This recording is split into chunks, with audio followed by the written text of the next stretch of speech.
También hay buenas noticias en el mundo de los derechos humanos.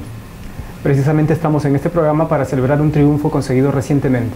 Estamos con Edwin Béjar, abogado, que acaba de conseguir una sentencia definitiva en la Corte Suprema por un caso de discriminación.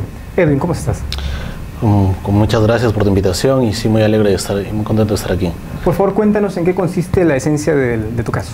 Lo que sucede es que yo en julio del año pasado me presenté a un concurso para la plaza de fiscal adjunto provincial en la ciudad del Cusco. Fui declarado apto inicialmente por el Consejo Nacional de la Magistratura y luego, cuando presento un documento para que me dieran las condiciones necesarias por mi condición de persona invidente, persona con discapacidad visual, soy excluido automáticamente del concurso sin siquiera darme la posibilidad de rendir mi examen escrito. ¿Y ante esto qué fue lo que hiciste? Lo que yo hice es presentarme una acción de amparo por una clara vulneración al derecho a la igualdad, haberse vulnerado el derecho a participar en condiciones de igualdad y haber sido discriminado por motivo de discapacidad conforme lo establece la Constitución y tratados internacionales, el pleno respeto a los derechos de las personas con discapacidad. Es así que seguimos todo el proceso, el Consejo Nacional se apersona, hace la defensa señalando que sus decisiones son irrevisables, que no habría ninguna razón por la cual el ámbito constitucional podría revisar esta decisión. No obstante eso, se gana el proceso en primera instancia en noviembre del año pasado.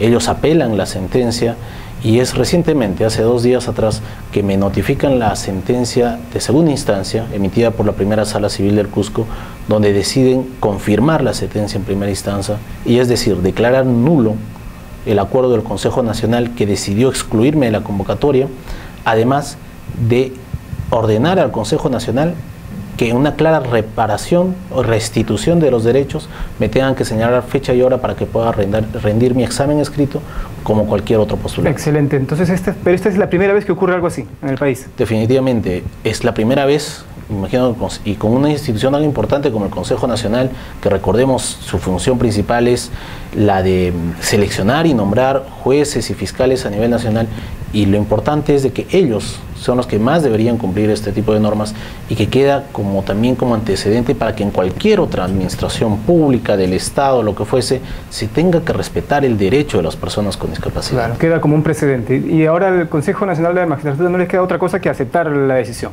Efectivamente, yo creo que se invocaría, se exhortaría al Consejo Nacional a que ejecuten la sentencia en los términos más transparentes, más objetivos posibles, para que se garantice que mi condición de persona con discapacidad pueda acceder a las diferentes etapas del concurso.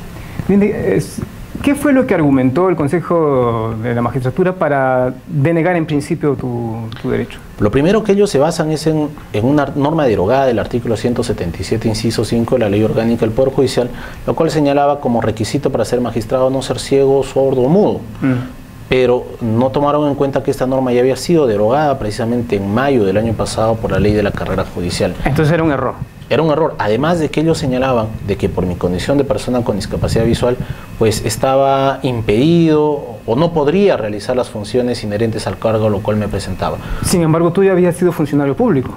Efectivamente, yo tengo más de 9 años de abogado, tengo experiencia en la administración pública, como comisionado de la Defensoría del Pueblo, como jefe de la Defensoría del Pueblo de Madre de Dios, auxiliar coactivo de la Municipalidad Provincial del Cusco, entre otras funciones, lo cual demuestra claramente que una persona con discapacidad, por su discapacidad, no está impedido de ejercer la función pública, y menos de ejercer su profesión, como en mi caso. Y si es así, nos remitimos a experiencias internacionales, como el caso de Colombia, que existe hace más de 5 o 6 años fiscales invidentes, o en el caso de Brasil, que el año pasado se nombró al primer juez invidente, y no hay que decir en Europa, donde hace más de 50 años se tiene la data de un juez ciego. Entonces creo que no había argumento suficiente, solo basados en prejuicios, como yo digo, barreras mentales que impiden entender que una persona por su discapacidad también tiene derecho a superarse y también tiene derecho de poder acceder a un trabajo como cualquier persona. Excelente, entonces la resolución dada por la Corte Suprema. Y ahora, con esta resolución, ¿cuáles son tus planes inmediatos? Bueno, lo importante es que ya tenemos la resolución, ya es en segunda instancia, ya no existe posibilidad de apelar, entonces lo que quedaría es la etapa de ejecutar esta sentencia. Ajá. Entonces, y al ejecutar esta sentencia, se tienen que dar, como dice la propia sentencia, es que se dé un examen totalmente objetivo y en las mismas condiciones, sin represalias, sin ningún tipo de argumento. A lo contrario, creo que es una muy buena oportunidad que tiene el Consejo para fijar ya determinados parámetros que permitan un acceso igualitario de la persona con discapacidad, cualquiera sea su discapacidad. Excelente, Edwin. Te agradecemos mucho por tu presencia. Felicitamos por este logro a ti y a los que te han acompañado.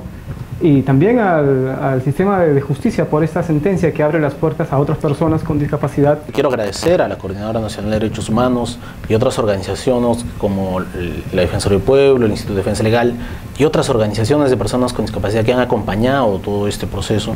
Y creo que este triunfo no es mío, ese triunfo es el triunfo de todas las personas que apuestan por la plena igualdad de las personas con discapacidad y a que haya una sociedad sin discriminación. Excelente, muchas gracias.